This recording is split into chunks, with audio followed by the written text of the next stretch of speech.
Boa tarde. É com imensa satisfação que eu cumprimento os participantes dessa mesa de hoje, né, os palestrantes, os organizadores do evento, a vocês que estão aí acompanhando a gente nesse potente encontro de terça-tarde. Hoje nós teremos a quinta e última mesa do ciclo de debate dos encontros de cultura e saúde, intitulado Como a antropologia pode nos ajudar a pensar o Sistema Único de Saúde hoje. Esses encontros são iniciativa do Centro Cultural Ministério da Saúde, que tem como um dos objetivos a realização de ações que possam levar informação, dando visibilidade à evolução da saúde pública e sua relação com os determinantes sociais relativos à saúde e à efetiva implantação de políticas governamentais para o setor, contribuindo dessa maneira para melhorar as condições de vida da população brasileira. São apoiadores do evento a Coordenação Geral de Documentação e Informação do Ministério da Saúde, a Superintendência Estadual de Saúde do Ministério da Saúde, no Rio de Janeiro, a área de ensino e pesquisa do Hospital Federal de Servidores do Estado, a Rede Conexão e Informação Pública, o Laboratório Interdisciplinar de Estudos e Pesquisas em Antropologia da Saúde do Departamento de Saúde Coletiva da Unirio. Bom, então eu agradeço o privilégio de estar aqui hoje, entre pessoas tão queridas, mediando essa mesa de debates. Agradeço especialmente a doutora Idoenê Lola, que gentilmente me fez esse convite, e a indicação da amiga e companheira de trabalho, Luciana Dantas. Como a doutora Idoenê já nos informou em encontros anteriores, né, essa série de debates, que teve início no dia 3 de agosto desse mês, foi pensada a partir das perplexidades suscitadas pela pandemia de Covid-19 e as consequências dessa pandemia, né? O drama representado pela pandemia evidenciou alguma coisa que nós, militantes do campo da saúde, tanto na prática quanto o que refletimos sobre a saúde, e sobre o SUS especificamente, já conhecíamos de longa data, né? Em primeiro lugar, a potência do Sistema Único de Saúde em fazer frente e enfrentamento à pandemia. E, em segundo lugar, uma outra coisa que também nós conhecemos muito de perto, que são as imensas, enormes iniquidades e desigualdades sociais que nos colocam na mesma tempestade, porém não no mesmo barco. A tempestade é a mesma, mas os barcos são bastante diferentes, né? E isso fica claro quando a gente olha o número o perfil e o número de pessoas afetadas e mortas pela pandemia, né? Então, essas iniquidades ficam bastante evidentes para a gente. Hoje, o Brasil ainda mantém, sem controle, sem erradicação, afecções e doenças que já são bastante conhecidas e cujos tratamentos também já estão muito estabelecidos, né?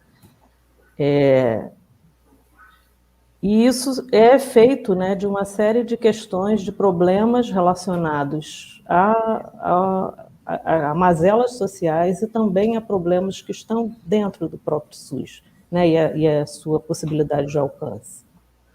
Por outro lado, a gente também encontra muitas situações, né, que fazem com que a gente pense quais são as origens e possíveis formas de enfrentamento a esses problemas tão complexos na saúde, né? Então, é por conta disso que a gente pensa que discutir e falar sobre questões relativas à saúde é sempre muito importante. Nesse ciclo de debates, a gente teve também outras doenças, outros adoecimentos, outras formas de adoecimento que são igualmente marcados, atravessados por questões sociais, como a questão do adoecimento mental, a sífilis congênita, a hanseníase, e todos esses eventos estão disponíveis aí na página, e eu convido fortemente a que vocês assistam posteriormente, porque são falas de pessoas que estão implicadas no campo e são muito importantes. Então, vou fazer as apresentações para dar início para no nosso debate de hoje. Então, eu sou Rosilene Souza Gomes, sou psicóloga aposentada do INCA. No INCA, trabalhei recém-aposentada, tem 2 meses. No INCA, eu trabalhei na unidade 2, que tem uma das suas especialidades, os cânceres ginecológicos. E sou mestre e doutora em saúde pública, na minha tese de doutorado eu discuti exatamente a questão do câncer de colo de útero, né? E foi na pesquisa e na labuta em relação ao tema que eu conheci os palestrantes de hoje, que eu tenho imensa satisfação em apresentar. O palestrante Luiz Antônio Teixeira, que é historiador, mestre em saúde coletiva pelo Instituto de Medicina Social da Universidade do Estado do Rio de Janeiro, doutor em psicologia social pela Universidade de São Paulo, coordenador adjunto do Programa de Pós-Graduação de Saúde da Criança e da Mulher do Instituto Fernandes Figueira, da Fiocruz, e do Programa de Saúde da Família da Universidade Estácio de Sá. Ele também atua como professor do Programa de Pós-Graduação em Divulgação da Ciência, Tecnologia e Saúde da Casa de Oswaldo Cruz e é colaborador no Programa de Pós-Graduação em História das Ciências e da Saúde da Casa de Oswaldo Cruz. É autor de diversos livros sobre a trajetória do controle do câncer no Brasil e onde se destaca a coletânea Câncer de Mama e de Colo de Útero, Conhecimentos, Políticas e Práticas, pelas Outras Letras, publicada em 2015. As suas pesquisas mais recentes concentram-se na medicalização do parto. Então, Luiz Teixeira vai ser nosso palestrante, e o comentador é o Luiz Alves Araújo Neto, historiador com mestrado e doutorado em História das Ciências da Saúde pela Fundação Oswaldo Cruz, bolsista de pós-doutorado do Programa de Pós-Graduação em História das Ciências da Saúde, na Casa de Oswaldo Cruz, também Fiocruz, com bolsa da FAPERJ, pós-doutorando nota 10. Entre 2016 e 2019, foi pesquisador visitante do Instituto Nacional de Câncer, José Alencar Gomes da Silva, trabalhando na coordenação de prevenção e vigilância, que é a COMPREV. É pesquisador do Observatório de História da Saúde da Casa de Oswaldo Cruz, trabalhando nos campos de História da Saúde, dos Estudos Sociais das Ciências e da Saúde Coletiva. Trabalha com os temas doenças crônicas não comunicáveis, câncer e doenças raras, epidemiologia, desigualdade e saúde, relação entre biomedicina e saúde pública. Então, eu passo agora a palavra para o Luiz Teixeira e uma boa apresentação. Obrigado. Muito obrigado, Rosilene. É um grande prazer estar com vocês aqui, em especial com amigos de tanto tempo, pessoas que trabalham com questões que trabalham comigo há muito tempo. Luiz também, da Casa de Oswaldo Cruz, Rosilene do INCA, é um grande prazer. Eu gostaria muito de agradecer o convite, agradecer a doutora Idenê por ter me chamado. Eu tenho visto as outras apresentações no YouTube desse grupo, e são apresentações muito legais. Tomara que eu consiga ficar à altura dos que foram meus predecessores nessa tarefa, e dizer que é uma felicidade estar aqui. Eu vou conversar com vocês hoje sobre um pouco a trajetória, a história do controle do câncer de colo do útero no Brasil. Como foi dito, é um tema de pesquisa que eu venho abordando há algum tempo, e também deixei de abordar há algum tempo atrás. Hoje em dia eu não trabalho mais com isso, e até fiquei meio temeroso quando fui convidado para falar sobre esse tema, que é um tema que eu deixei de estudar há muito tempo, e por isso tenho poucas informações sobre a parte mais recente em relação ao controle do câncer de colo do útero no Brasil.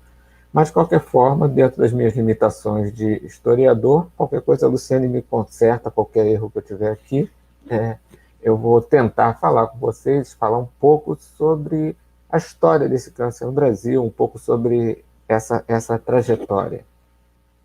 Vamos lá.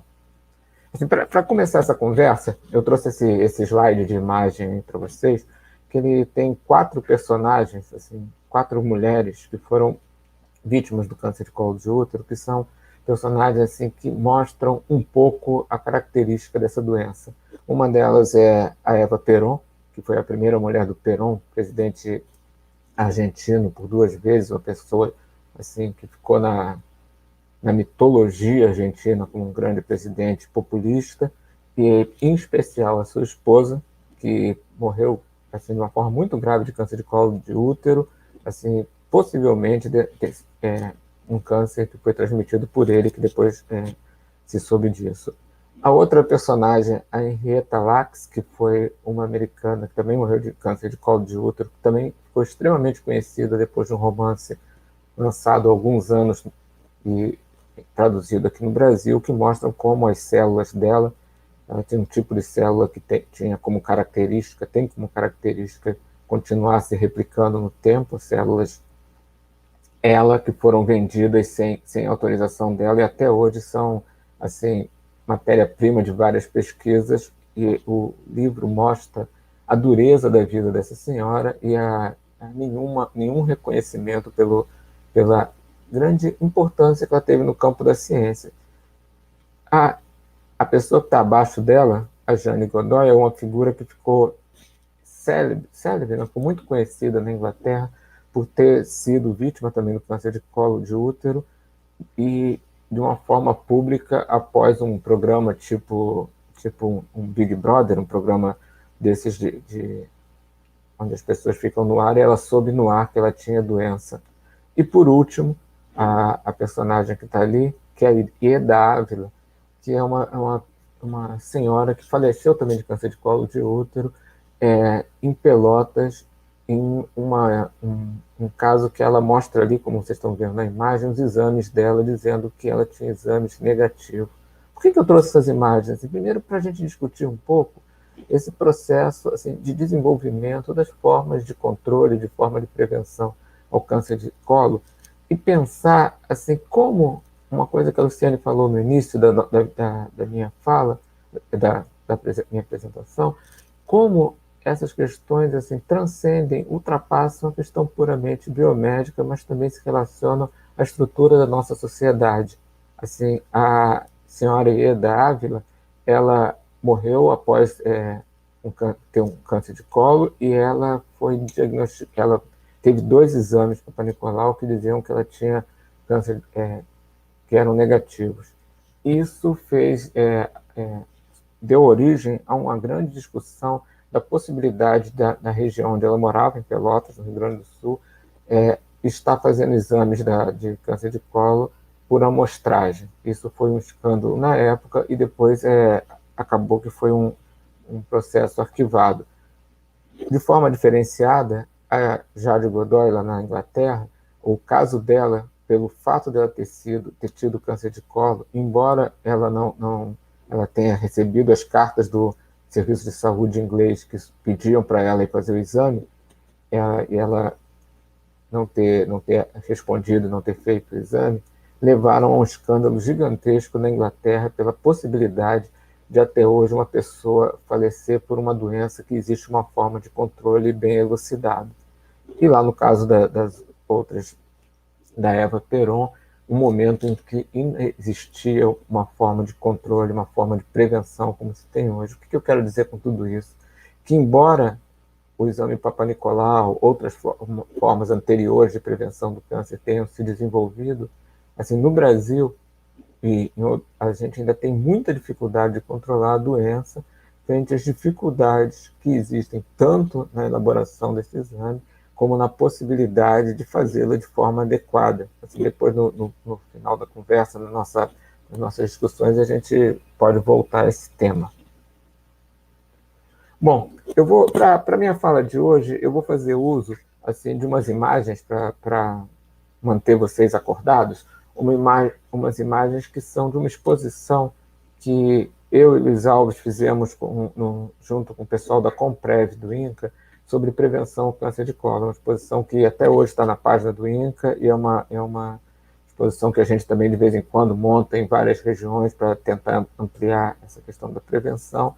Eu vou utilizar algumas imagens dela para guiarem um pouco, para guiarem um pouco a minha fala. E essa primeira imagem que eu estou trazendo aí para vocês é para dizer, para falar, ela mostra um pouco a diferença da frequência da doença no Brasil, mostrando em especial na região norte e depois no centro-oeste a maior incidência do câncer de colo de útero, o que mostra, assim, em alguns aspectos que dizem respeito em especial ao desenvolvimento dessa doença nos lugares onde os serviços de saúde têm uma menor possibilidade de uma organização mais eficaz. Se a gente pensar no câncer de colo do útero hoje, ele é o terceiro câncer de colo mais violento contra as mulheres, perdendo somente para o câncer de mama e o câncer coloretal, e a maior incidência dele está nessas regiões, e o Brasil ainda tem uma taxa de mortalidade altíssima do câncer de colo de útero, se comparado a outros países.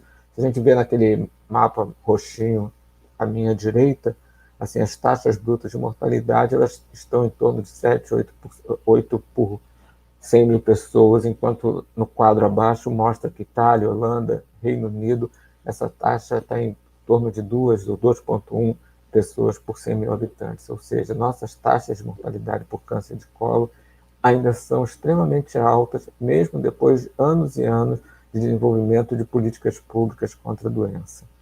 Mas antes de falar desse momento mais próximo tempo, eu queria voltar bastante na história para falar um pouco sobre câncer e câncer de colo.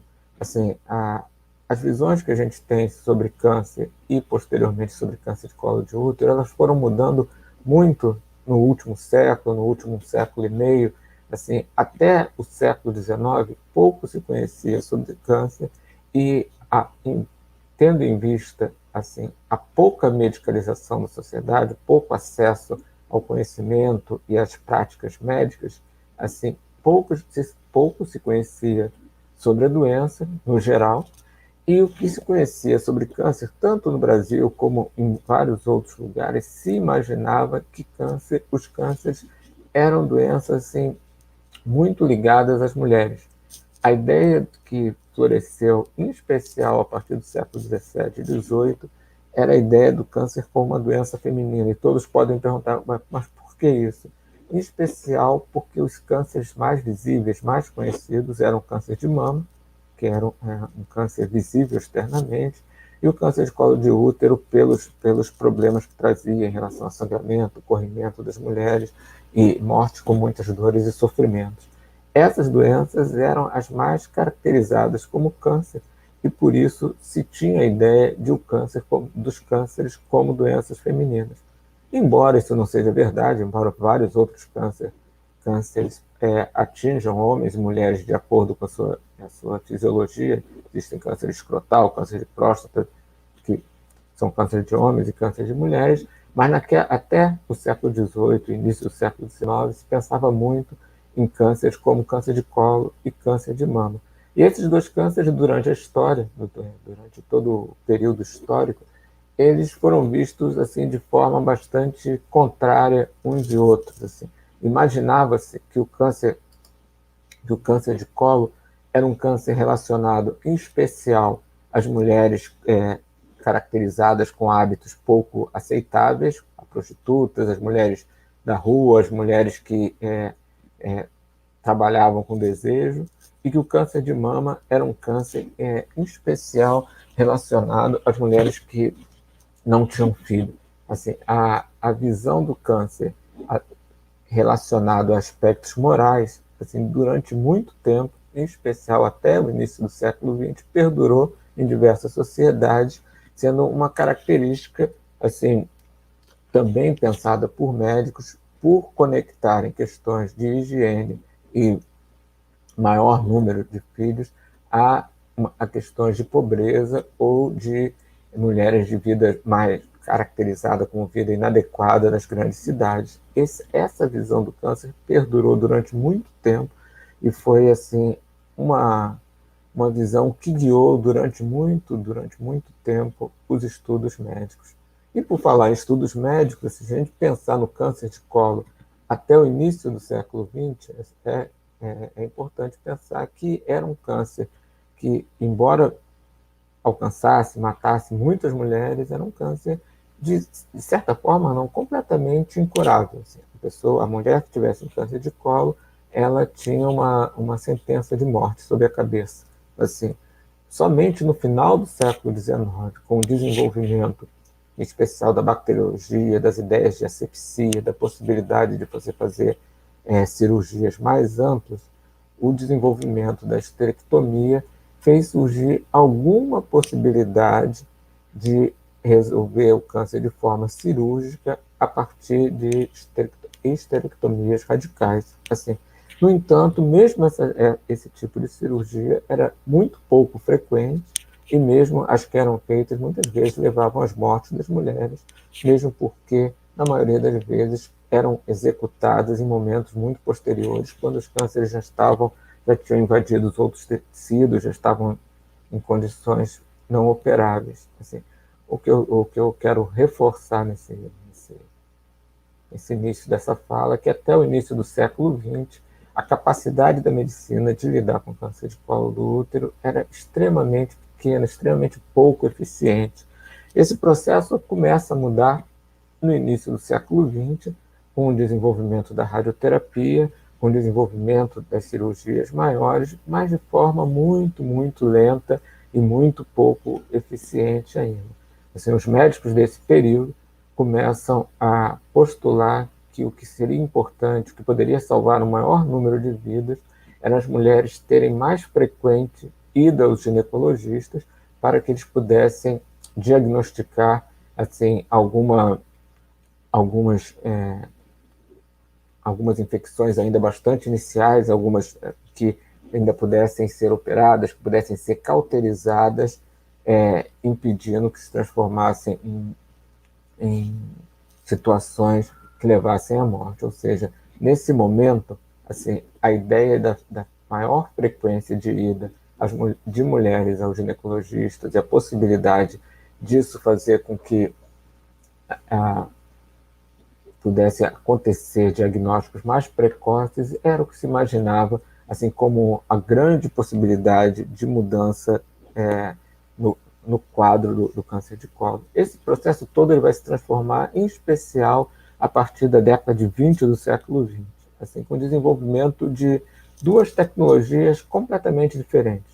Assim, uma delas relacionada à Alemanha, à Áustria e outros países de língua germânica, mas em especial a Alemanha e a Áustria, onde, em especial, a partir dos estudos de um pesquisador alemão, ele desenvolve um aparelho, um tipo de aparelho chamado colposcópio, com a capacidade de você observar o colo do útero através de uma espécie de uma lupa monocular conectada a uma lanterna, uma fonte de luz, que você poderia ver o colo do útero da mulher e, a partir daí, diagnosticar possíveis infecções iniciais. Assim, essa descoberta do colposcópio, esse desenvolvimento do colposcópio, ele foi reforçado algum tempo depois a partir do desenvolvimento de outra tecnologia, também de um médico, eu acho que esse austríaco, Schiller, que ele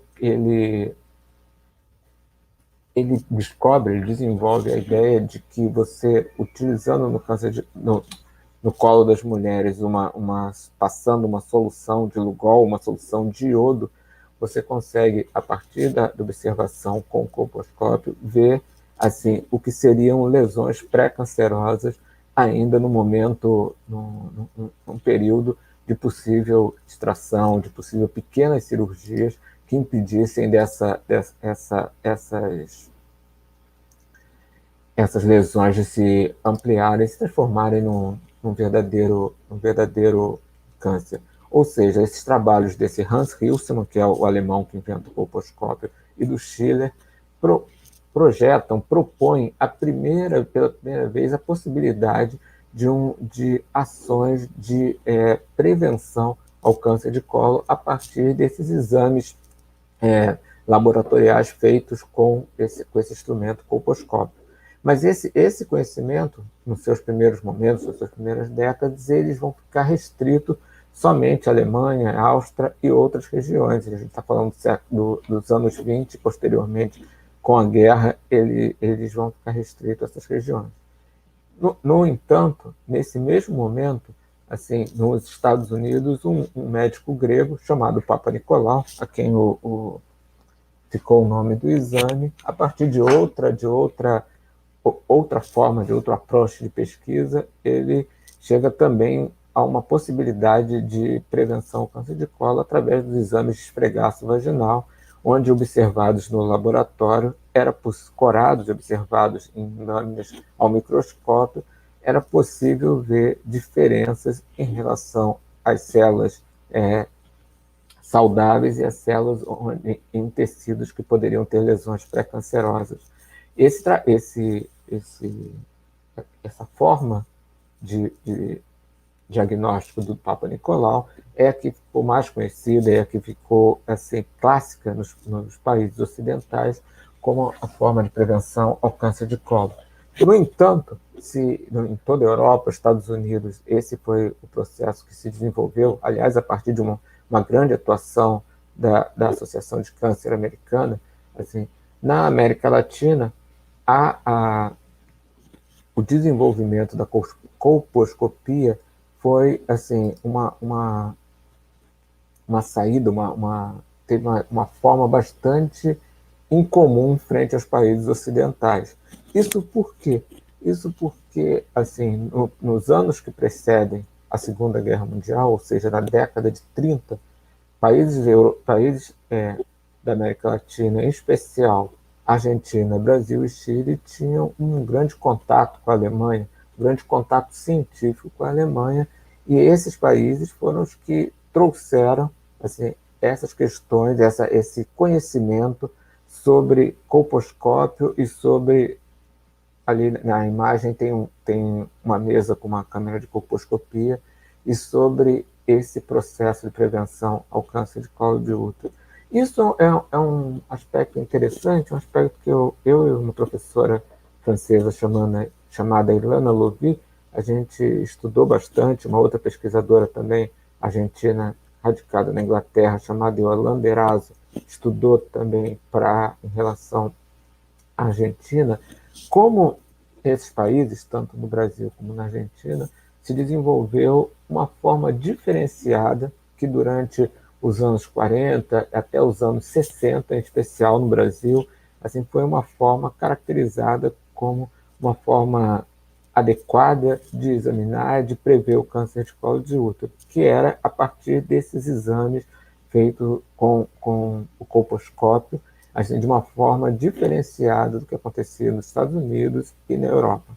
No Brasil se desenvolveu o que a gente chamou de modelo triplo, onde a prevenção ao câncer de colo do útero se dava através de instituições que mantinham uma ordem de exame que se dava primeiro pela observação colposcópica da cervix. Se existisse alguma dúvida sobre a existência de lesões precursoras, a mulher passava pelo exame de Papa Nicolau. Se essas dúvidas persistissem, ela era encaminhada para fazer uma biópsia. Ou seja, isso era exatamente um desdobramento diferente do que existia nos Estados Unidos e Europa, onde a colposcopia era pouquíssimo usada para o câncer de colo de útero, era utilizada para outros tipos de problemas ginecológicos, mas em relação ao câncer de colo, o exame que foi largamente utilizado desde sempre foi o exame Papa Nicolau. Assim, no Brasil, como isso se dá? Assim, pensando um pouco mais especificamente em relação ao Brasil. No Brasil, esse processo ele acontece, em especial, a partir do finalzinho da década de 30, que é um momento assim, de uma grande transformação na ginecologia brasileira. Assim, até a década de 30, final da década de 30, a ginecologia como uma disciplina, como especialidade médica no Brasil, ela está sob sob a égide, ela está sob a cadeira de cirurgia. A ginecologia era uma especialidade médica dentro da cátedra de cirurgia. Em 1939, assim, a então Universidade do Brasil, hoje a Universidade Federal do Rio de Janeiro, ela ela separa essas cátedras e cria um concurso para a cadeira de ginecologia. Esse concurso é vencido por um ginecologista muito conhecido e muito atuante na área da ginecologia brasileira, chamado Arnaldo de Moraes. Esse Arnaldo de Moraes, que vocês estão vendo agora nessa imagem, ele tinha se formado na Alemanha, tinha tido grande parte, primeiro nos Estados Unidos, depois grande parte da sua formação na Alemanha, inclusive estudando com esse médico alemão, Heinzelmann, onde ele se especializou no uso dessa colposcopia. O Arnaldo de Moraes foi um personagem assim, extremamente importante na ginecologia brasileira, porque ele fez uma verdadeira revolução institucional nessa ginecologia. Ele criou a primeira clínica ele separou a clínica de ginecologia da escola da Universidade em Laranjeiras e criou lá no Hospital Moncorvo Filho, no centro da cidade do Rio de Janeiro, uma nova clínica e começou a dar atenção em especial a diversas doenças ginecológicas, não só a questões do parto, como eram as mais tratadas na Universidade Escola das Laranjeiras. Em especial ao câncer de colo de útero. Entre 39 e 47, o Arnaldo de Moraes elaborou um ambulatório voltado exclusivamente para o tratamento e para a prevenção de câncer de colo de útero. O modelo que ele criou seria um modelo assim, extremamente utilizado em outras instituições brasileiras, assim, que era exatamente o que eu falei para vocês, a utilização desse modelo triplo centrado na colposcopia. Para dar início a esse laboratório, ele trouxe da Alemanha, poucos momentos antes da Segunda Guerra Mundial, um médico chamado Ripper, que era também especialista em colposcopia, e contratou um outro importante e bem conhecido médico brasileiro, cientista, chamado Vespasiano Ramos.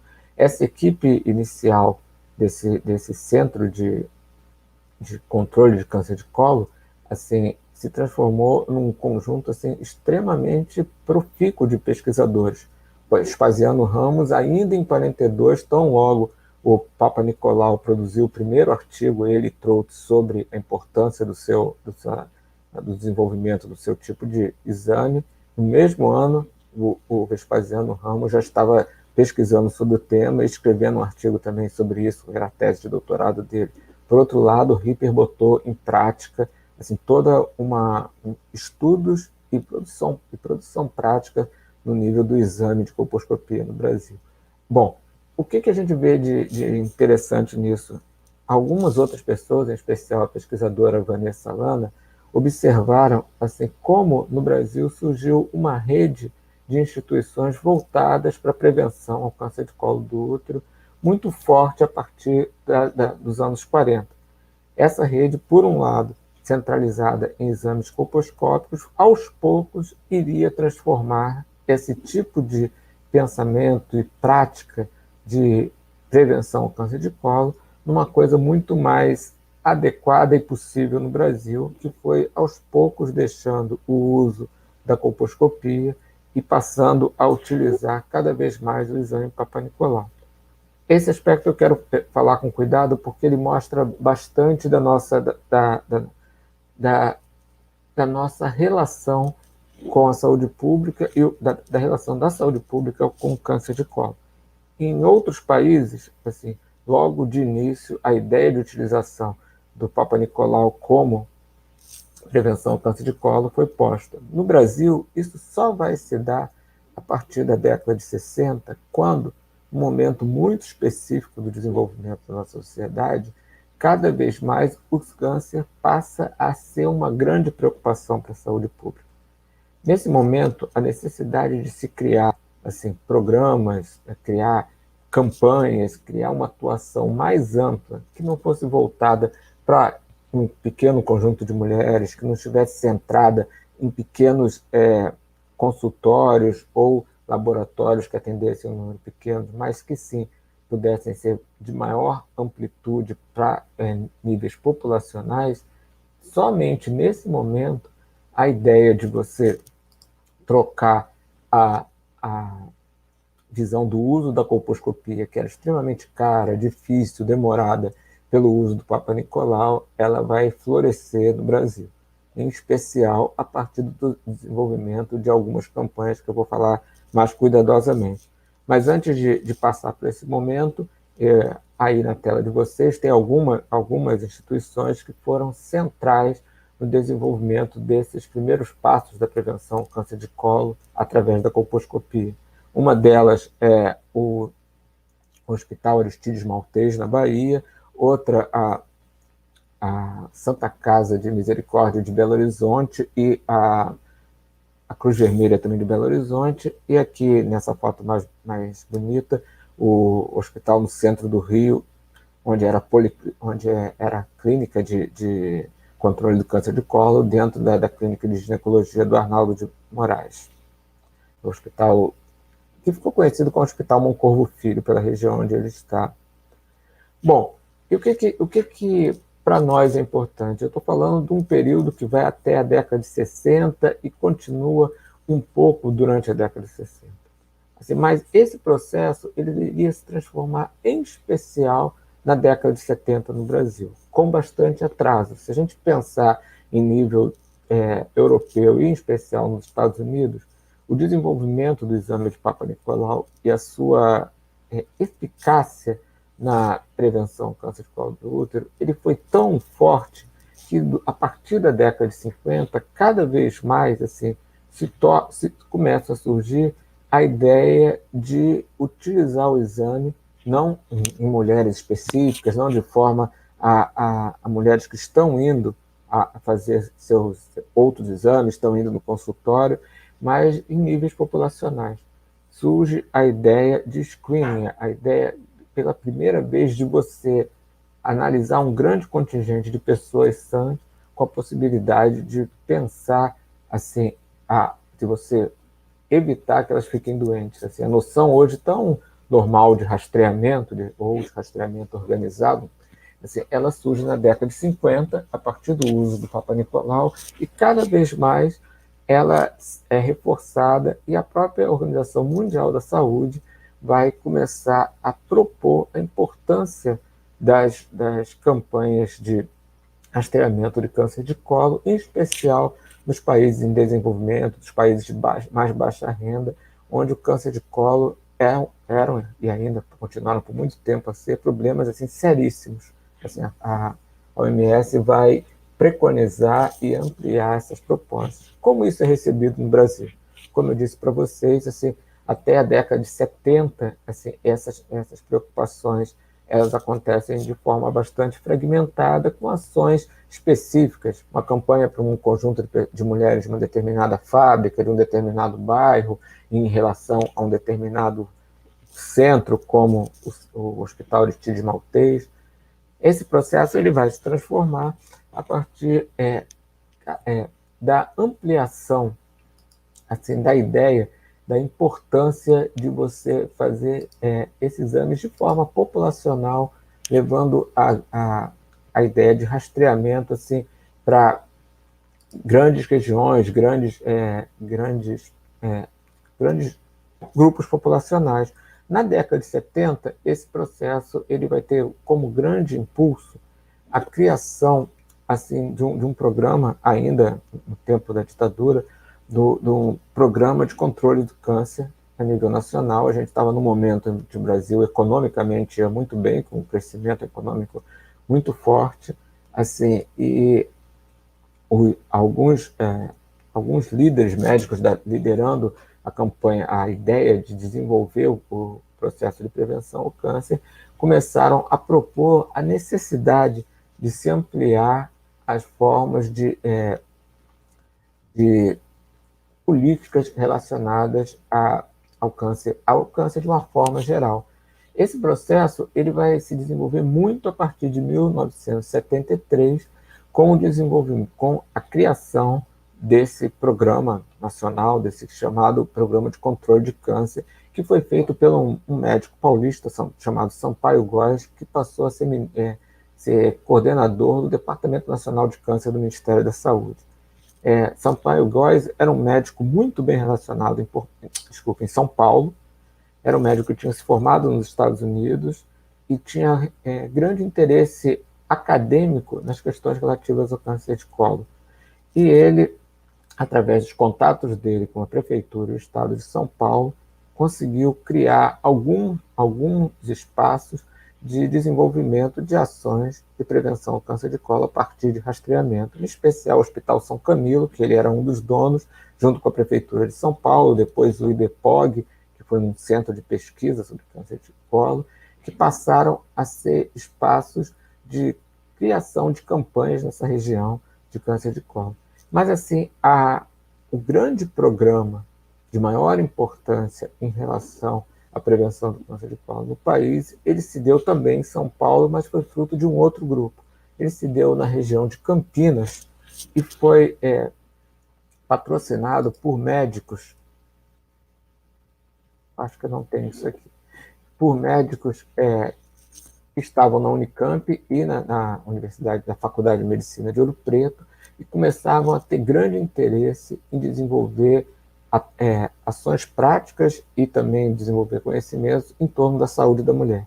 Assim, esse conjunto de pessoas, que depois ia ser muito importante na criação do país, mas um pouco depois de 83, eles colocam em prática um grande programa na região de Campinas de prevenção ao câncer de colo a partir do final da década de 60.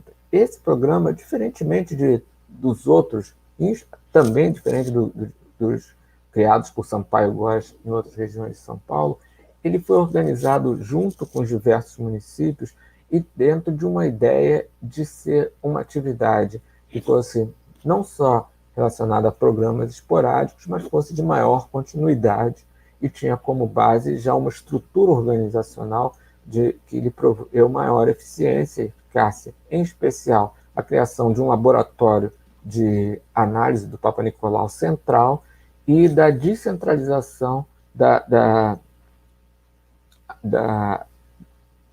utilização do exame. Assim, foram feitos acordos com os vários postos de saúde dos municípios que faziam, com a utilização de paramédicos, o exame Papa Nicolau e enviavam para esse laboratório central as lâminas, e a partir do retorno havia o encaminhamento das mulheres.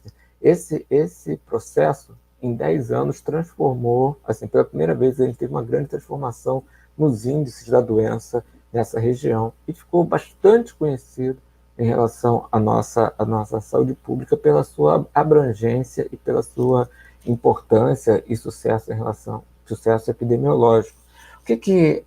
Qual é o final dessa história desse período?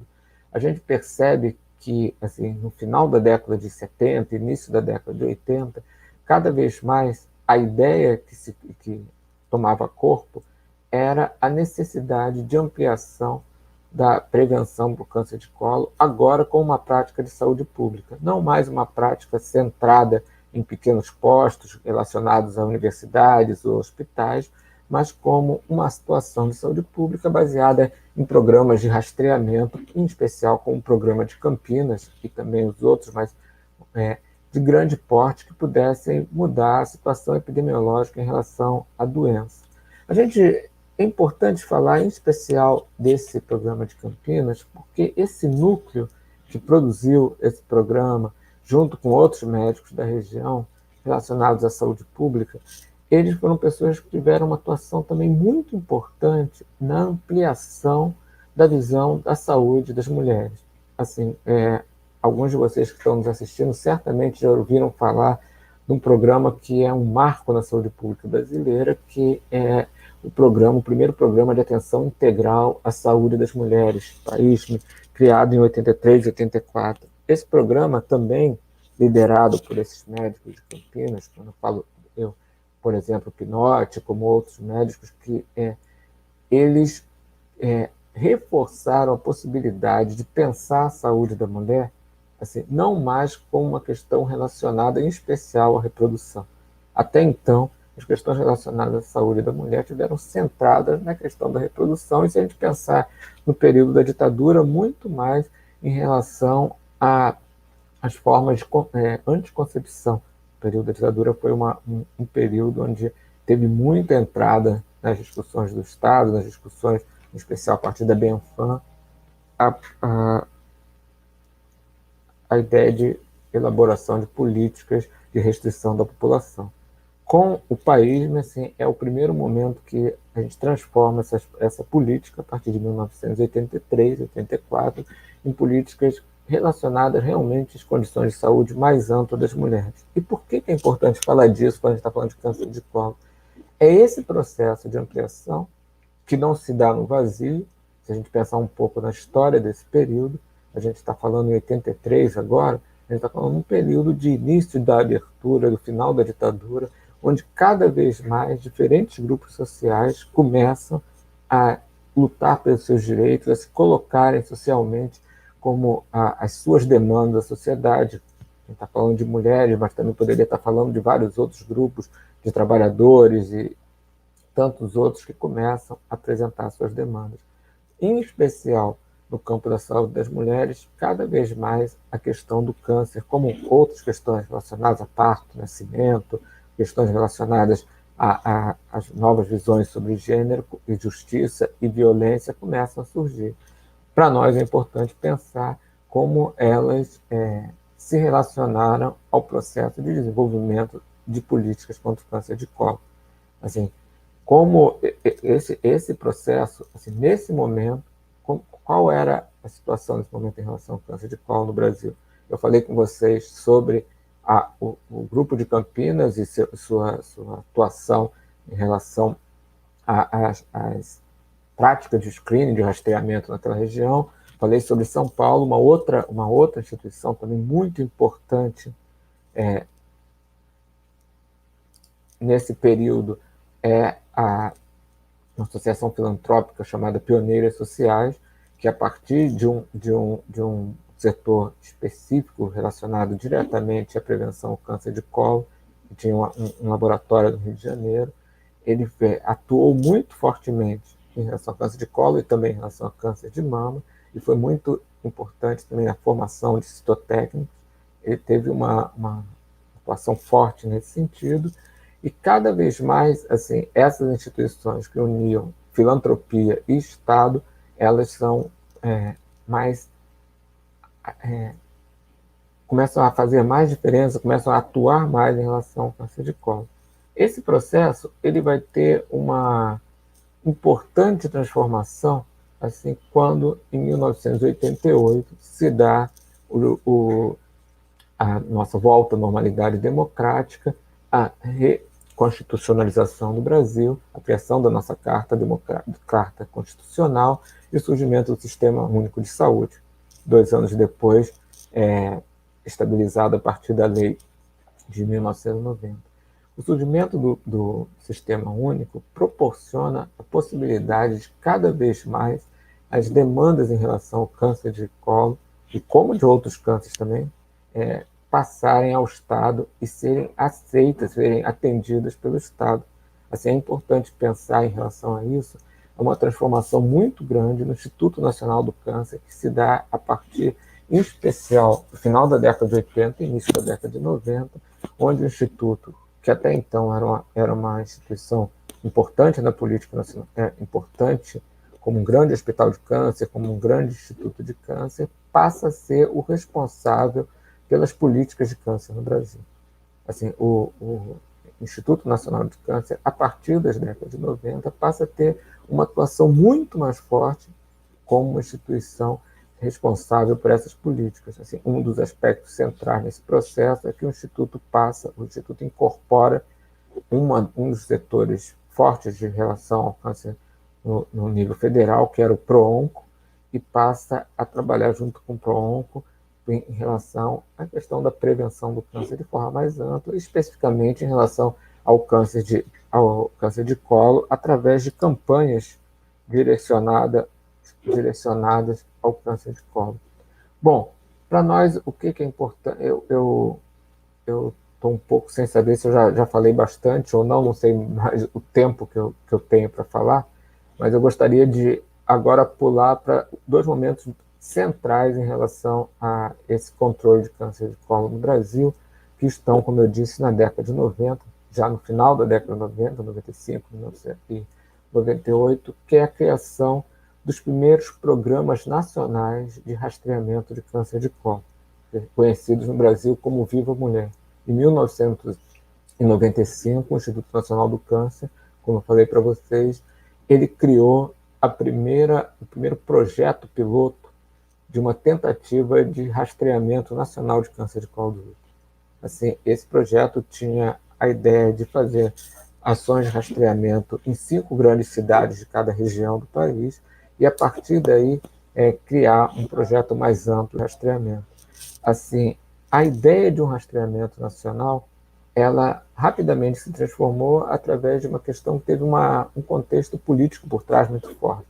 Em 1998, acho que 95 ainda, o Brasil fez parte da primeira Conferência Mundial das Mulheres na China, em Pequim, e foi uma coisa bastante bem organizada, principalmente por grupos de mulheres que forçaram a importância da saúde da mulher e da luta contra a violência contra a mulher, e levaram um imenso número de representantes brasileiros. A delegação brasileira foi coordenada pela então primeira-dama, a esposa do presidente Fernando Henrique Cardoso, Ruth Cardoso, e eles se comprometeram a criar assim, uma proposta política, uma proposta forte de controle do câncer de colo no Brasil. Os efeitos desse congresso foram transformar o projeto piloto do INCA num projeto nacional do Ministério da Saúde, que, de forma, inclusive, um pouco dramática, passou para o Ministério esse projeto e ampliou-o de forma repentina. Se vocês talvez não tenham a noção da dificuldade que é criar-se do zero um programa nacional de rastreamento, programa nacional de rastreamento organizado, cuja face mais visível é a questão da propaganda. Por trás dele tem importantes práticas, importantes questões que requerem uma organização gigantesca, desde os programas para colocar isso em rede, a necessidade de garantir o segmento das mulheres que foram diagnosticadas com problema, referência e contra-referência, e um dos problemas principais do Brasil, a leitura de um conjunto de lâminas gigantesco. Todos esses processos assim foram vividos, assim, em especial pelo pessoal do INCA, da Comprev, assim, de forma bastante dramática, mas eles tiveram assim, uma grande importância para a história da prevenção do câncer de colo do útero no Brasil. Menos pela sua importância epidemiológica, mas muito mais pela capacidade de se criar um programa que transformou a ideia da utilização do Papa Nicolau.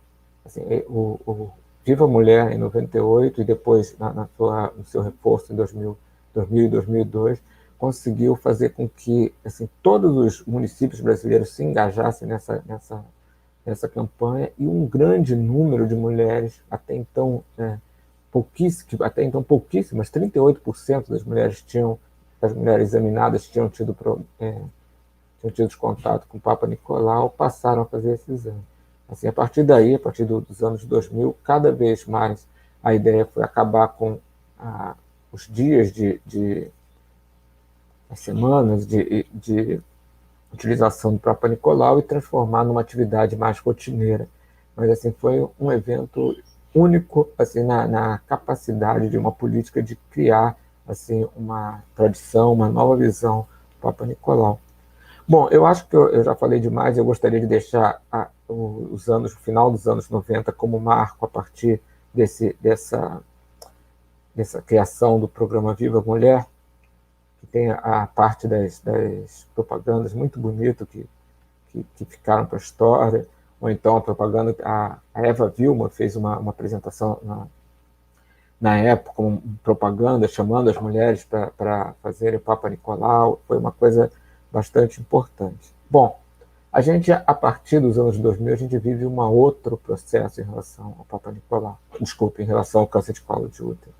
O desenvolvimento da vacina contra o HPV, que se descobriu ser a principal, ser a causa do câncer de colo de útero, transformou a ideia de prevenção, que passa cada vez mais a ter na vacina sua questão mais importante.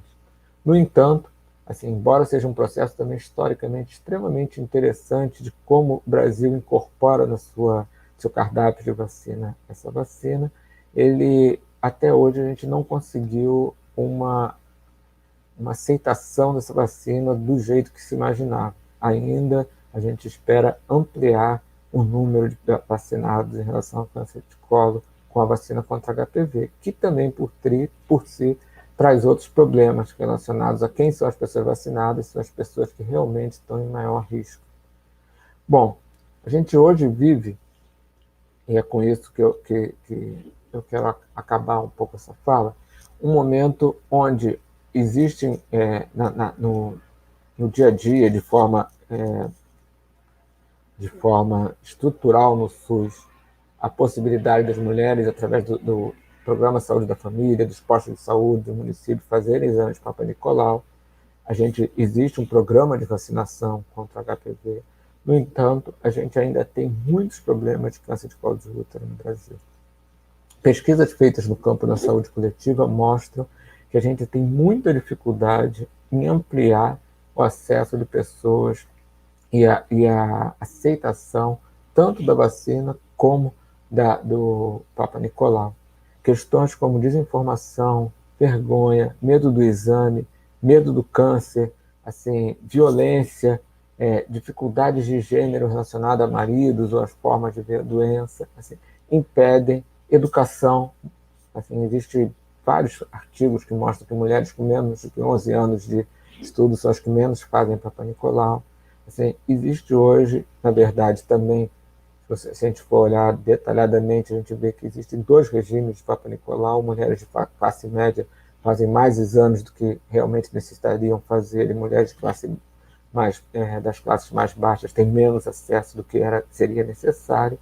Então, a gente hoje ainda vive muitas dificuldades em relação à prevenção do câncer de colo no Brasil, dificuldades essas que ultrapassam os limites somente do campo da saúde coletiva, que se relacionam, e aí a gente retoma a fala, o início da fala, e retoma também ao que a professora falou, que se relacionam muito às questões da nossa sociedade, da desigualdade, da impossibilidade de uma educação mais adequada, de um acesso melhor à saúde, muito pela desigualdade dos diversos grupos.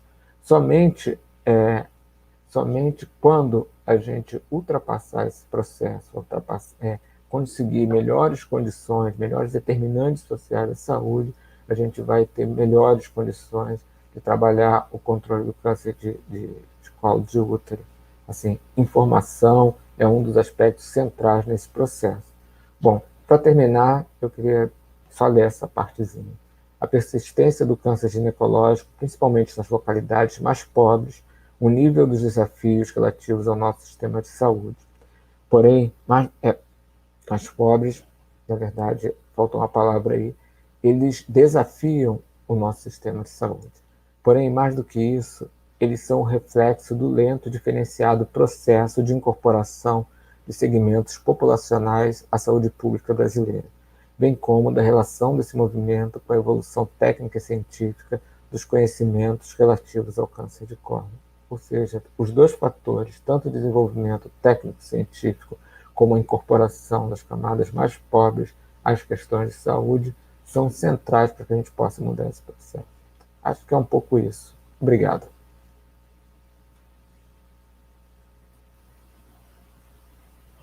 Obrigada, Luiz. Luiz Teixeira, depois dessa brilhante aula de história de saúde pública, a gente vai passar agora a escutar o comentarista, o Luiz Alves. Obrigado, Rosilene. Boa tarde a todos, a todas. Obrigado, Luiz, também pela fala, né? Só antes de fazer os comentários, agradecer pelo convite. É bom estar aqui com tantas pessoas queridas, né? Pessoas com quem a gente trabalha junto. enfim, discutir um tema que, além de ser muito relevante, ele é um tema que mobiliza a gente, né? Ele tem mobilizado a gente tanto na área profissional quanto na pesquisa. Então é muito bom. Além de ser muito bom poder estar aqui fazendo esse papel de comentar, né, essa fala ampla, esse grande apanhado histórico que o Luiz fez, é um tema que, né, ele trabalhou há muito tempo, por muito tempo, também eu tive a oportunidade de trabalhar com ele. Eu queria começar, vou fazer comentários mais rápidos e pontuais, e sem, até pelo avançado da hora. E aí eu escolhi, antes de falar do próprio tema do câncer do... não no próprio tema do câncer do colo, mas da apresentação do Luiz Antônio, falar um pouco a partir de uma indagação que a Rosilene colocou no começo, que é o mote do próprio evento, né? Que é como a antropologia da saúde ela pode nos ajudar a pensar as pautas contemporâneas da saúde pública, do campo da saúde. E eu acho assim, eu queria começar pelo final, assim, né, começar pelo presente, para trazer uma discussão que ela tem sido muito cara no campo da antropologia da saúde, e encabeçada muito pelo João Biel, pela Adriana Petrina, que é a ideia de você trazer a experiência dos indivíduos, né, como uma forma alternativa de evidência. A gente vive, e a pandemia da Covid-19 ela apresenta isso muito para a gente, e o caso do câncer do colo do útero também apresenta isso muito claramente, uma relação muito complexa que a saúde pública estabeleceu com um conjunto de evidências, né, que está ligado principalmente a dados, né, dados quantitativos, a resultados de estudos clínicos, a revisões sistemáticas e uma série de evidências que orientam, né, que definem as ações de saúde pública. E se tem um ponto que o problema do câncer do colo do útero no Brasil indica com muita clareza, é que, evidentemente, né, esse conjunto de dados, esse conjunto de evidências, ele tem uma importância grande para orientar as políticas de saúde, mas que eles não conseguem responder completamente a complexidade da dinâmica, né, que o câncer de colo do útero tem na população brasileira. Né? O que eu estou querendo falar é que, a partir dessa pergunta, né, como a antropologia, e aí eu ampliaria para as ciências humanas de modo mais geral, pode contribuir para pensar temas contemporâneos na saúde, a situação atual da saúde no Brasil, eu acredito que um dos aspectos é aquilo que o João Biel chama de lançar uma lanterna empírica para os problemas. Né? Um pouco do que o Luiz trouxe também na sua fala, nessa perspectiva mais histórica, e que a Rosilene começou provocando na apresentação da mesa, é que existe um conjunto de fatores que escapam muito desse domínio da evidência, né, da evidência no campo da tecnologia médica e no campo dos estudos mais epidemiológicos, que são fundamentais para poder entender por que o câncer do colo do útero continua sendo um problema grave de saúde pública no Brasil, que são elementos que vêm no campo da experiência. Né? Eu lembro de um projeto que começamos, inclusive nós três, né, Luiz, Rosilene e eu, junto com outra colega do INCA, Keila, investigando, né, a experiência de mulheres com câncer do colo do útero em tratamento, e ali a gente viu uma série de elementos que facilmente escapam dessa dimensão mais quantitativa, né, mais não generalista, mais ampla que a saúde pública tem, baseando-se em evidência. Então, tudo isso para dizer, né, que a iniciativa ela é muito valiosa de pensar esse papel das ciências humanas, da antropologia, da saúde coletiva, e aí um papel que ele não está somente no campo da análise, né, que já é por si só muito importante, mas também está no campo da intervenção. Como a gente consegue fornecer, a partir dessas leituras, né, como a leitura que o Luiz fez, uma leitura histórica, um conjunto de evidências que ele recebe menos atenção do que deveria na saúde pública. E eu acho que isso é um ponto importante para a gente ter em mente e fortalece bastante o evento. Nessa narrativa do Luiz, o que eu queria mais destacar, assim, reforçar alguns pontos que ele trouxe, o primeiro é como o câncer do colo do útero, e isso é uma coisa que ressoa muito forte hoje, ele foi constantemente conectado a determinados estágios de desenvolvimento da sociedade brasileira, né? Principalmente a partir da década de 50, quando esse vocabulário do desenvolvimento socioeconômico, né, um vocabulário que ele é muito do período da Guerra Fria, do período após a Segunda Guerra Mundial. Quando ele entra muito forte no campo da saúde do Brasil, o câncer do colo do útero ele passa a ser enquadrado, né, classificado como uma doença do subdesenvolvimento. E aí é sempre importante pensar a história do câncer do colo, e não só a história, né, mas o cuidado ao câncer do colo, de forma conjunta com o cuidado ao câncer de mama. Porque se, por um lado, o câncer do colo do útero ele foi considerado, foi enquadrado como uma doença do subdesenvolvimento, né, uma doença das populações mais pobres, uma doença do atraso, o câncer do colo o câncer de mama ele foi enquadrado como seu exato oposto, né? Uma doença de países mais civilizados, de regiões mais desenvolvidas, e que seria, né, um indicativo do processo de urbanização, já que era uma doença que acometia mais mulheres de classes médias altas, né, mulheres que tinham acesso diferenciado ao serviço de saúde. E acho que isso é importante, até lembro bem de como na década de 70, o Paraná, né, em Curitiba, uma série de discursos, de enunciados da sociedade médica, né, do grupo de controle do câncer local, eles classificavam que o Paraná apresentava uma grande melhora nas suas condições de vida porque a incidência e mortalidade por câncer de mama aumentava enquanto a de câncer do colo diminuía, né? Ou seja, existe na maneira como a gente lida com essas doenças, como a gente lida com o câncer do colo, uma leitura, uma interpretação social muito grande. E essa interpretação social, ela está diretamente ligada a todo esse conjunto de problemas que a gente enumera relativos à persistência do câncer do colo. O câncer do colo ele persiste no Brasil, entre outras coisas, porque ele ainda é conectado a uma ideia de atraso, a uma ideia de subdesenvolvimento social e econômico. E há uma série de preconceitos sobre como a nossa sociedade se organiza e se distribui. Então, quando a gente pensa na maneira como a saúde pública enfrenta determinadas doenças, a gente também tem que pensar como a nossa sociedade ela é estruturada, organizada, em torno de uma série de preconceitos e sistemas de exclusão. Que aí a gente pensa em sistemas de exclusão de gênero, né? A gente está falando de mulheres que normalmente, na sua grande maioria dos casos, são mulheres mais vulneráveis pelo sistema de gênero, sistema de raça, sistema de classe.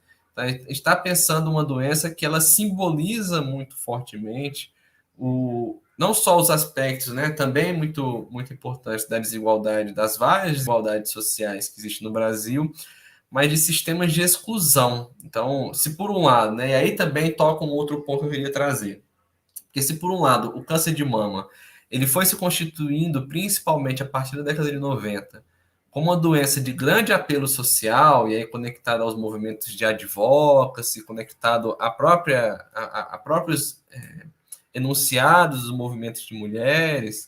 Por outro lado, o câncer do colo do útero ele foi cada vez mais sendo colocado como uma doença esquecida, né? A gente poderia até, utilizando terminologias mais contemporâneas do campo da saúde, pensar no câncer do colo como uma doença negligenciada, nesse sentido, né? Negligenciada num sentido muito mais amplo, de pensar que, em termos de atenção, né? Atenção no sentido de apelo público, apelo social, o câncer do colo do útero mobiliza muito menos do que outros tipos de cânceres, e aí especialmente o câncer de mama.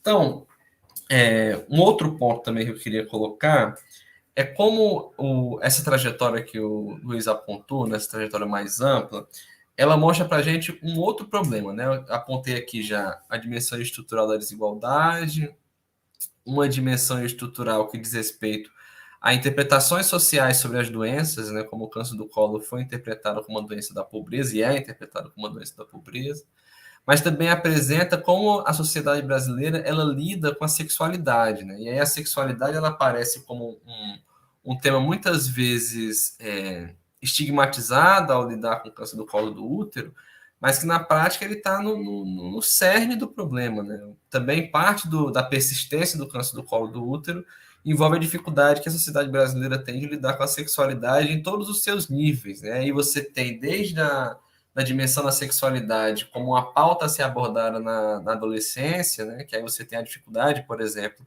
na adesão à vacinação para HPV, até a sexualidade como um desvio moral, né? A prática da sexualidade como desvio moral, que aí tem essa associação que ela ainda persiste, né? De mulheres que seriam desviantes sexualmente, como pessoas que teriam maior risco para o câncer do colo do útero. E aí é como nesse processo elementos que são biológicos, né, de fato, mulheres, né, multíparas, né, mulheres que têm vários filhos e mulheres que têm vários parceiros, elas possuem um maior risco, né, de sofrer com câncer do colo do útero. Como essa identificação, né, esse dado que ele está numa dimensão mais epidemiológica, ele se mistura a interpretações que são puramente morais, culturais, sociais, sobre uma doença e sobre um certo grupo, né, da população. Então, finalmente, eu acho assim, resumindo um pouco meus comentários, a partir também do que a fala do Luiz trouxe, eu acho que o câncer do colo, ele mostra para a gente como a definição de modelos de cuidado para doenças específicas, esse processo ele não pode ocorrer sem levar em conta todo um cenário, né, todo um conjunto de fatores sociais que não são fatores que atuam como um contexto, né? Esses fatores não estão como um pano de fundo através do qual acontece uma série de fenômenos biológicos. Esses fatores sociais, eles participam, né? Eles são parte fundamental do processo de adoecimento, tanto em termos individuais quanto em termos coletivos.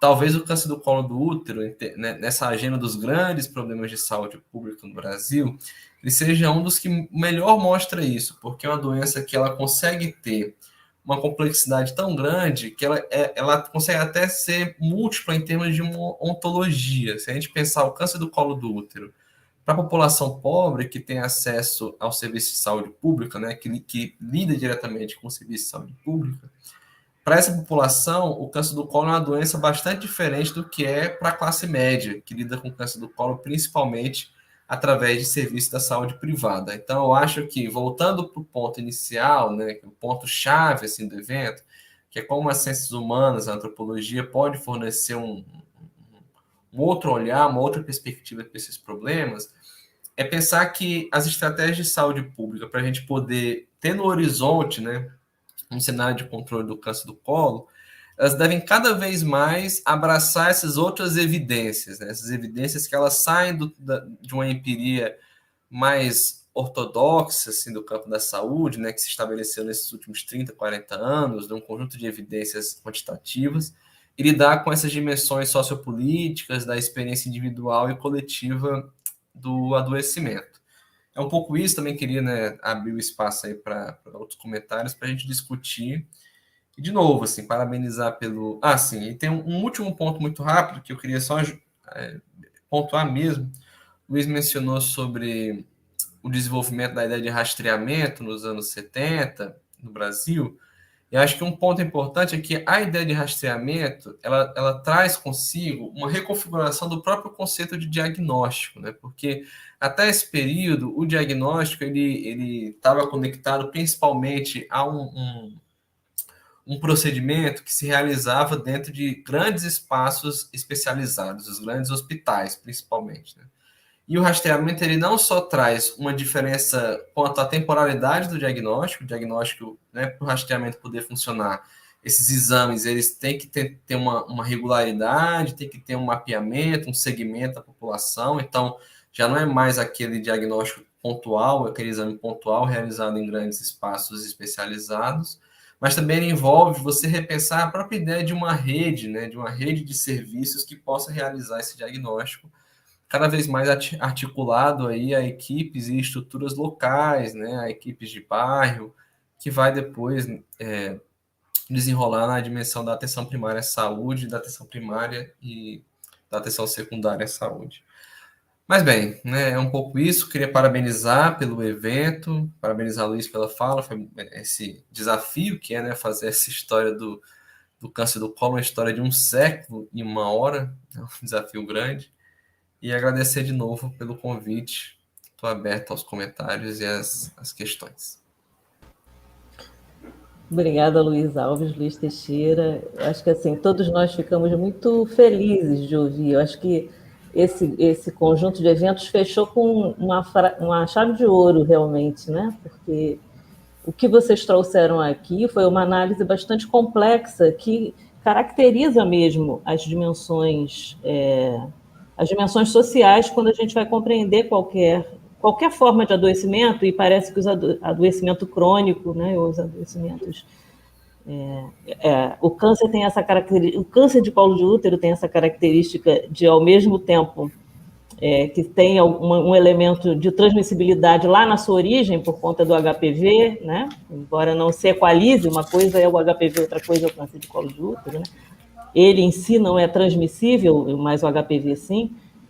De alguma forma nos traz esse desafio de doenças que são transformadas, que são impactadas por novas formas de entender o adoecimento, especialmente a ideia, o conceito de risco, que todo o cuidado e o trabalho referente a câncer de colo de útero traz. Quer dizer, é uma nova lógica de entender a doença, né? Na minha pesquisa, eu fiz uma etnografia, né? E quando eu perguntava às mulheres que não faziam com regularidade o Papa Nicolau, boa parte delas sabia da existência. Eu trabalhei, né, no INCA, então num lugar onde existe algum acesso à informação, ao conhecimento. Quando eu perguntava a elas por que elas não fizeram, né, elas, embora declarando saber que era necessário, não fizeram o exame, elas respondiam, porque eu não sentia nada.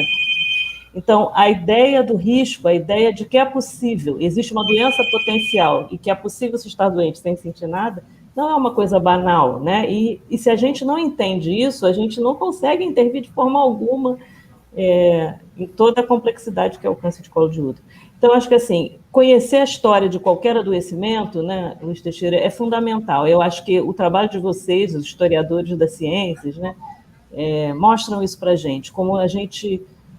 Para pensar no presente, né, a gente precisa compreender essa trajetória, e conhecendo essa trajetória que o Luiz Teixeira trouxe hoje para a gente, da história, do trabalho com câncer, né, das intervenções, né, da compreensão e das intervenções sobre câncer de colo de útero, é fundamental para que a gente hoje pense quais são as estratégias de intervenção, porque a gente está falando de uma doença que mata especificamente um determinado segmento da população, que são as pessoas mais pobres, né?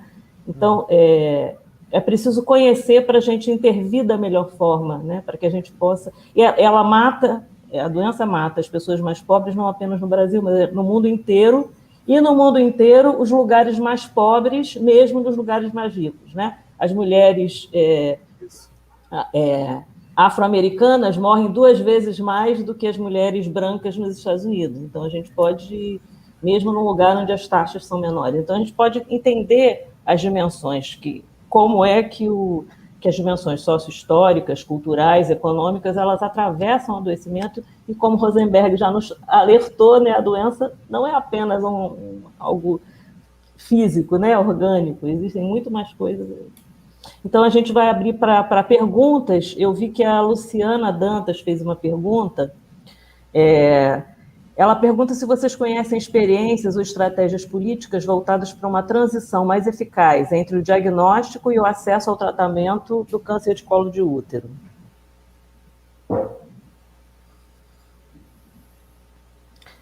Quem pega... Não, na verdade, eu quero falar que hoje eu não conheço, não estou dizendo que não exista, eu não conheço, mas uma coisa que é muito interessante perceber é como existem trabalhos no âmbito da saúde coletiva sobre esse problema.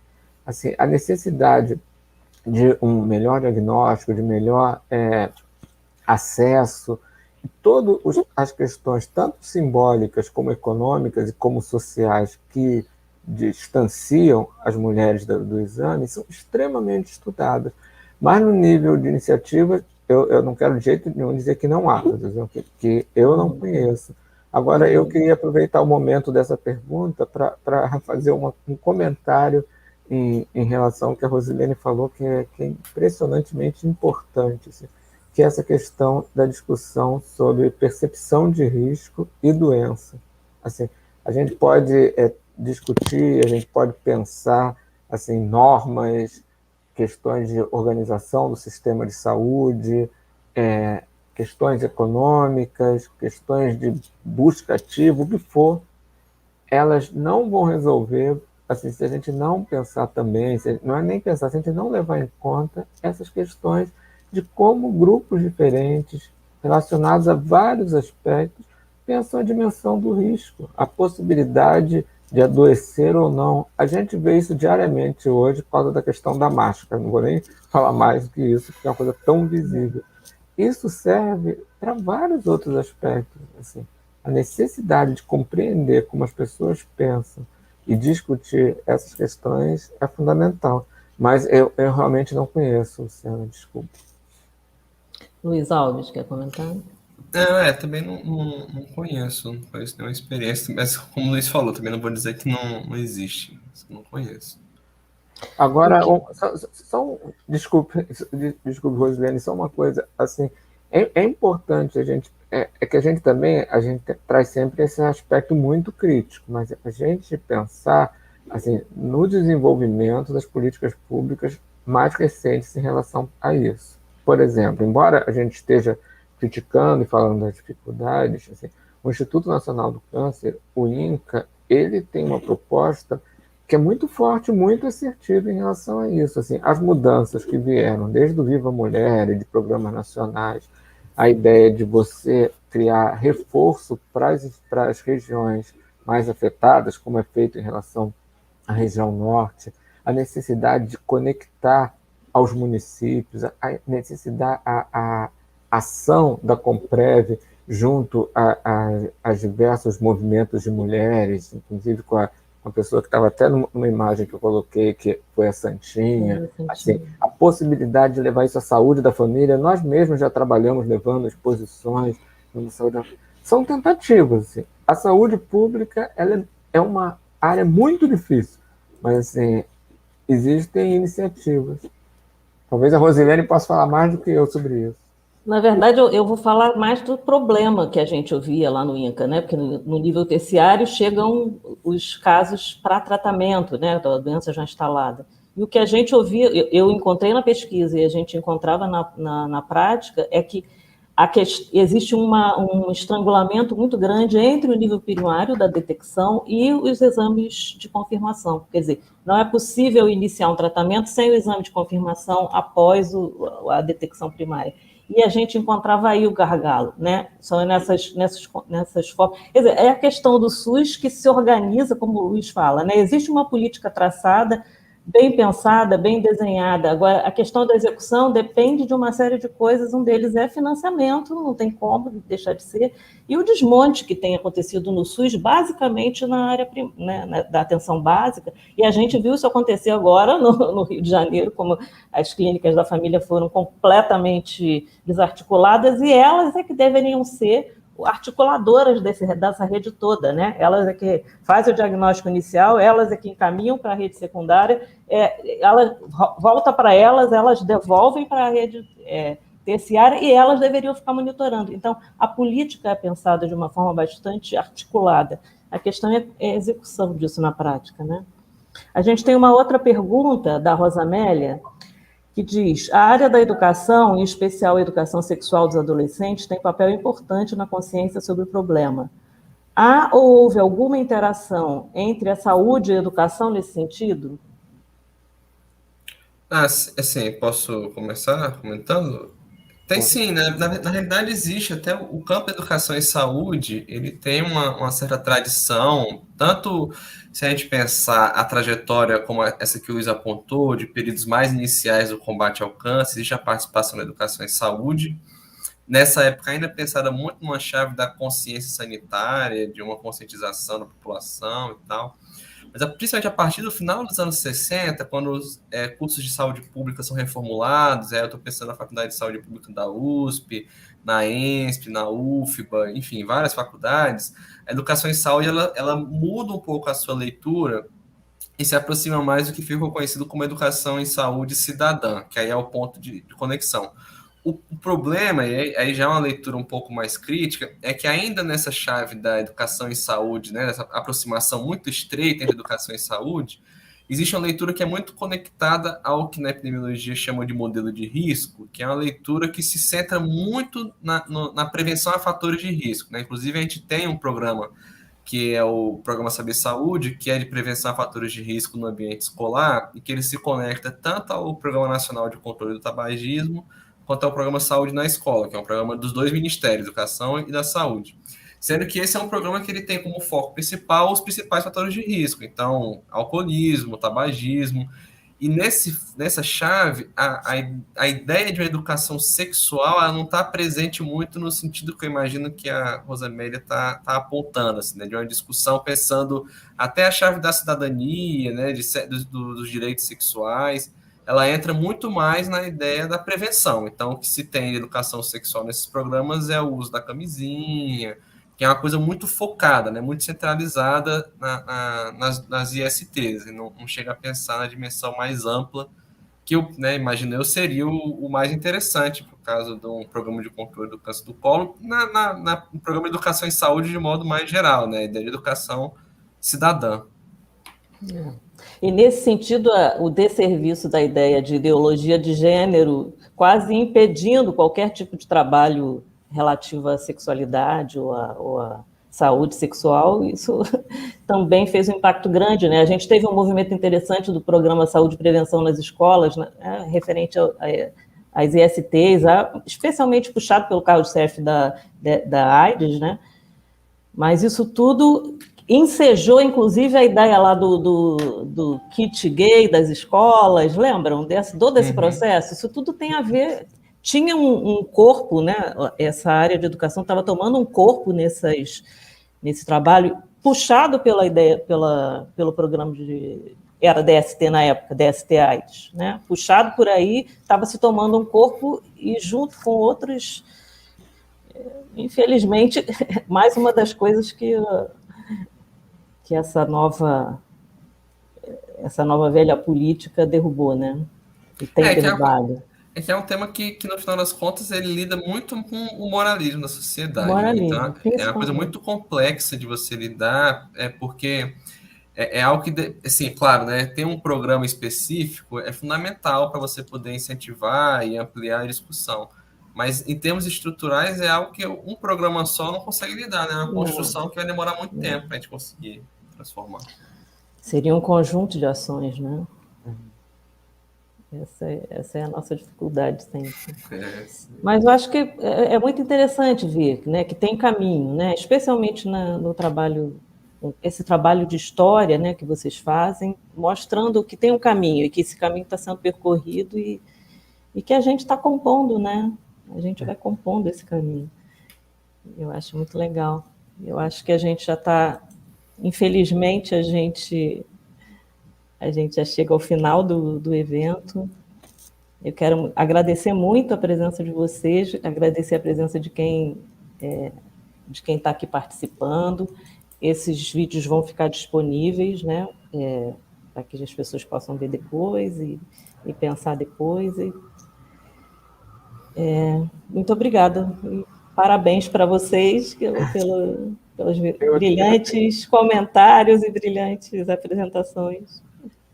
Gostei muito de encontrar vocês nessa tarde, viu? E de pensar de novo sobre essas coisas que são nossos temas, né? De um jeito ou de outro. Obrigado, Rosilene. Obrigado aos organizadores. Valeu, Luiz Alves. Assim, foi um grande prazer falar, mas, acima de tudo, foi um grande prazer ver vocês. Rosilene, que eu não vejo há muito tempo. Muito, muito legal. Muito bom. Obrigado, pessoal. Muito bom estar aqui. A Luciana está dizendo, tarde com um debate precioso, muito obrigada. Estamos todos muito gratos. Obrigado a vocês por nos assistirem.